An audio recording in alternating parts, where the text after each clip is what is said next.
Robison. He's been with Coos. Where's Derwin, by the way? Oh, there he is. Ah, there he is. Boggs. So I continually give these two a bad time about Coos Curry Forest Protective Association, but that has been falling on deaf ears. So, Mike, you have, for 2 seasons now, you have put up with my emails, my phone calls, my questions, often my bad attitude. But you've been there every day too, and to see the two of you work together, you and Supervisor George, and I wanted to get you in a helicopter. Instead, you got me in a helicopter, and much appreciated. And did you get my bill on that? Yeah, I've been waiting, and we got a lot of bills here, But Mike, thanks very much for your dedication and your effort through Coos Forest Protective Association and the people that work with you, Derwin and Brent and goodness. Yeah, and I'm just proud to have him here in this community. I appreciate it's good to come back down to Curry County. I grew up fighting fire here literally from '89, so thanks for those kind words. And I would say a couple things. Really appreciate Merv and his attitude and his frankness and his ability to work with us, and because for me, it's easier to work that way than get things done. And I think we got a lot of things done, and I think we have some momentum, and we want to carry that forward. I would comment on a few things that Merv is up to here, and which is a very big deal. He brings a group of people here to meet with you today, and that's a big deal, because we can have great passion and great understanding, and if we don't have the right horsepower with us, we'll never get things accomplished. So I welcome your team, and Wade, especially for the coast. Thank you much for being here, and we'll work together and get some things done. So we got some horsepower here, and Merv is purposely doing that, and that's going to set him up and us up to get some things done. I want to go back to Julie's question about what the county can do, and you've heard some stuff here about resilient landscapes, fuel reduction, getting our forest back into shape.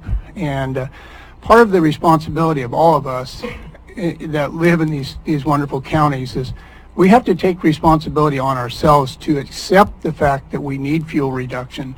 We are going to have to put fire on the ground, and we have to embrace that. We also need to take advantage of our shoulder seasons and make sure we get the right fire on the ground. I talked with Merv this fall, and we had some beautiful fall weather, and we were doing a little burning. We had a little excitement on Cape Ferrello Road that we all know about. But we were doing work that needs to be done to protect our communities. And I told Merv, I said, we need to have fire on all of our ridges right now. And that's where we need to get. You heard Merv mention it can't just be a one-time entry, right? No, this is going to be an entry of fire into this community, into our ridges in the backcountry, to keep fires in the backcountry when we have the lightning. Because as far as I know, we're never going to get rid of lightning, right? Probably not. Lightning's going to be with us. So we have to figure out how to deal with that. So we as a community, we have to embrace this. We have to get a mindset that we have to have fire in our communities at the right times. So the county can help us with that mindset and getting that education out there to everybody to take care of their properties. Just if you call 911, that doesn't necessarily mean that somebody's going to immediately show up and save the day for you or me. I have to take accountability to take that kind of work on myself. So I want to support Merv in his actions, and we need the counties and the people of these communities to support his actions and my actions as we move forward here. We have a lot of work to do. Private landowners, our land is in no better shape in some ways than the Forest Service's ground. We need active management. I don't care if it's clear cutting, I don't care if it's thinning. I want to see active management. I want to see roads open. I want to see water holes. I want to see trails maintained. I want to see boots on the ground that can get to the fires and to make good decisions about putting fires out. That's important to all of us. And then the last thing is about I really appreciate court's efforts here. Thank you much for your efforts, and we'll do good things as we move forward with the commission. I do appreciate coming down. We need to do this more often, and we'll help you guys be successful.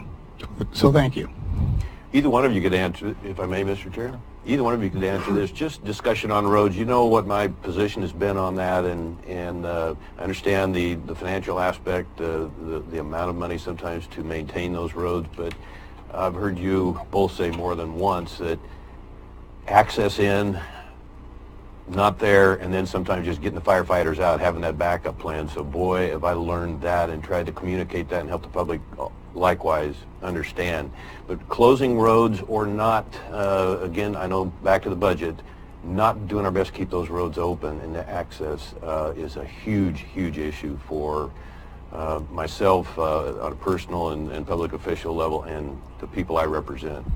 And I would say that MERV's efforts to bring a severity of resources over here on July 10th before the July 15th event, there are fires that were put out by those resources in conjunction with our crews that nobody even knows were there. That's right. Yes. Because we had access. The key was we had access and we had resources in place and we worked together to put fires out. We put fires out in California that California doesn't even know they had. And we did tell them eventually, but we put fires out down there. So the access is the key for us, and having good people and good foresight and good leadership and horsepower on the ground to make it happen.